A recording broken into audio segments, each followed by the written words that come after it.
Why do we say the simple act of taking refuge is a turning point in one's life? Why is it that countless practitioners, monks, laypeople, and spiritual seekers all point back to this one moment as the beginning of their awakening? And what lies beyond refuge? How does the journey evolve into the vast ocean of Bodhicitta, the mind of enlightenment? Welcome back to the channel where inner transformation meets ancient wisdom. Here we don't just recite teachings, we live them, question them, embody them.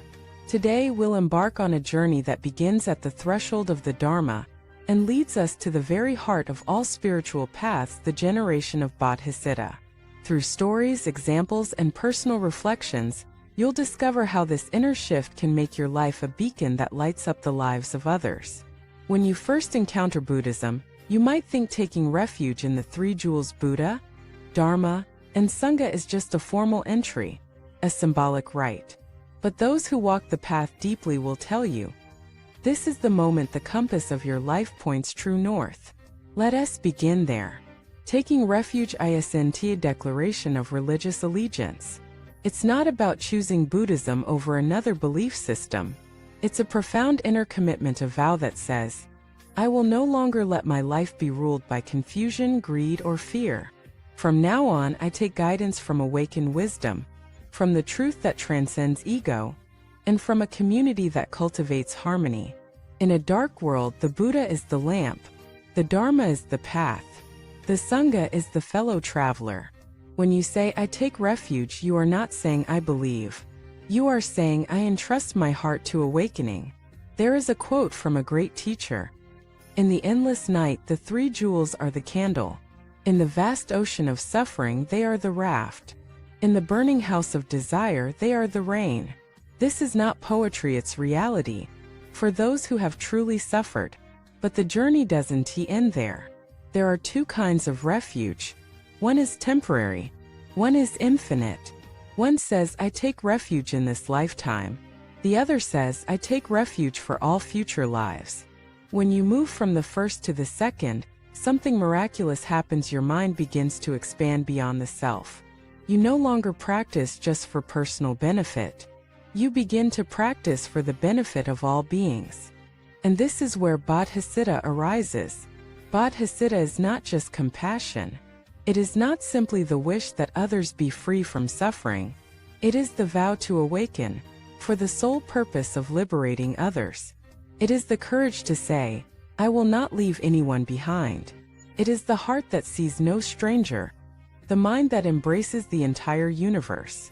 You may ask, how can I, an ordinary person with flaws and doubts, give rise to such a lofty ideal? And the answer is simple. You don't have to be perfect to generate Bodhicitta. You just have to be sincere. One of the most inspiring truths in Buddhism is this: even the faintest flicker of Bodhicitta shines brighter than all worldly accomplishments. A king who conquers 10 nations does not compare to the pauper who silently whispers, may all beings be happy. Because that whisper, if genuine, ripples through the cosmos. Let me tell you a story. There once was a woman named Tashi. She was a mother of 3, living in a remote village in the Himalayas. She had never studied the sutras deeply. She didn't know the terminology of Mahayana Buddhism. But every day before dawn, she would sit by her window and whisper, may all beings be free. May no one suffer as I have. One day, a monk traveling through her village heard her prayer. He sat with her and said, you have generated Bodhicitta. She laughed, but I'm just a mother. The monk smiled, and that is why the world will be saved not by scholars, but by hearts like yours. That is the power of Bodhicitta. It doesn't require robes. It doesn't require temples. It requires a vastness of heart that refuses to give up on the world. As you grow in your practice, you begin to see that refuge is the doorway, and Bodhicitta is the vehicle. Taking refuge is saying, I want to be free. Bodhicitta is saying, I want everyone to be free. This is the great shift from personal salvation to universal liberation.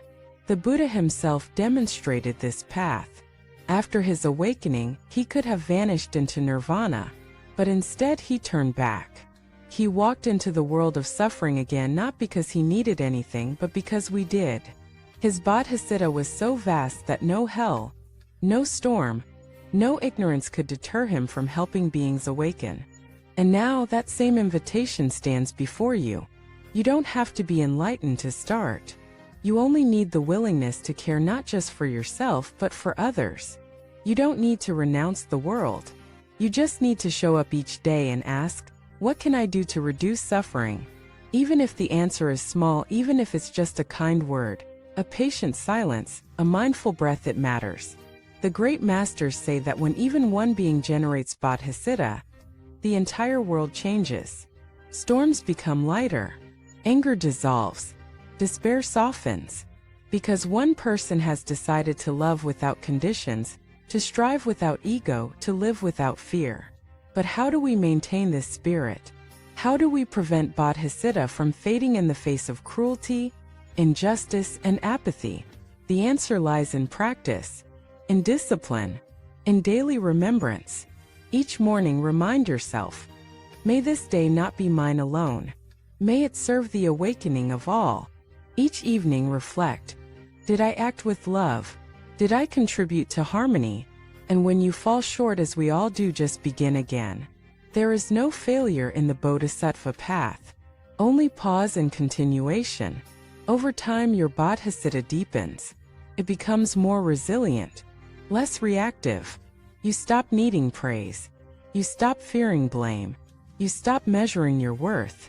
Instead, you focus on service, on joy, on presence. Your life becomes luminous not because it's perfect, but because it is full of meaning. Eventually, others will notice not your words but your presence.